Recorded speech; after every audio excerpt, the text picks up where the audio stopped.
গ্রিনল্যান্ডকে ঘিরে যুদ্ধ বাঁধতেই চলেছে? কারণ আমেরিকার প্রেসিডেন্ট ডোনাল্ড ট্রাম্প আবারও জানিয়ে দিয়েছেন আমেরিকার নিরাপত্তার স্বার্থেই গ্রিনল্যান্ডের দখল চাই। ডেনমার্ককে অনেক বলা হয়েছে, কিন্তু তারা গ্রিনল্যান্ডকে আমেরিকার হাতে তুলে দেয়নি কিংবা নিরাপত্তা জোরদারও করতে পারেনি গ্রিনল্যান্ড রক্ষার্থে। তাই এবার আমেরিকাই গ্রিনল্যান্ড দখল করবে। কিন্তু ডেনমার্ক সহ ন্যাটোভুক্ত 8টি দেশ এর বিরোধিতা করেছে।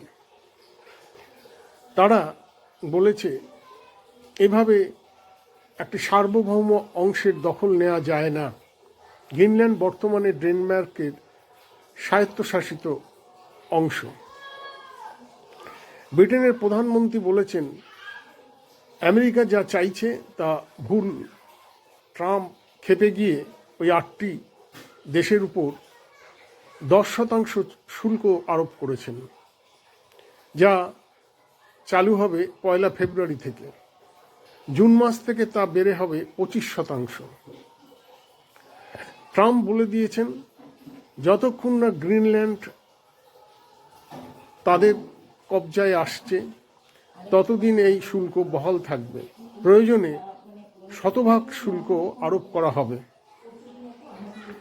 ইতিমধ্যে গ্রিনল্যান্ডের যে সামরিক ঘাঁটি রয়েছে আমেরিকার, সেখানে নাকি সামরিক বিমানের সংখ্যা বাড়ানো হয়েছে। ডেনমার্কও সেখানে সৈন্য সংখ্যা বাড়িয়েছে। ইতিমধ্যে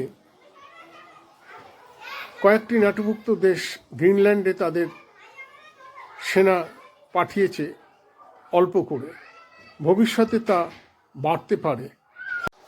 এই গ্রিনল্যান্ডকে ঘিরে শেষ পর্যন্ত ন্যাটো ভাঙতে পারে, কারণ আমেরিকার বিরুদ্ধাচরণ করে গ্রিনল্যান্ডের পক্ষ নিয়েছে 8টি ন্যাটোভুক্ত দেশ। তাদের বক্তব্য ন্যাটোর ধারায় আছে যে কোনো ন্যাটোভুক্ত দেশ আক্রান্ত হলে তাদের পাশে দাঁড়াবে অন্য ন্যাটোভুক্ত দেশগুলি। এক্ষেত্রে ডেনমার্ক ন্যাটোভুক্ত দেশ, তাদের গ্রিনল্যান্ড অংশ দখল করতে চাইছে আমেরিকা। তাই Britain, France, Germany, Sweden, Norway, Finland সহ ন্যাটোভুক্ত ইউরোপের দেশগুলি তার বিরুদ্ধে রুখে দাঁড়িয়েছে। তাহলে কি যুদ্ধ আসন্ন?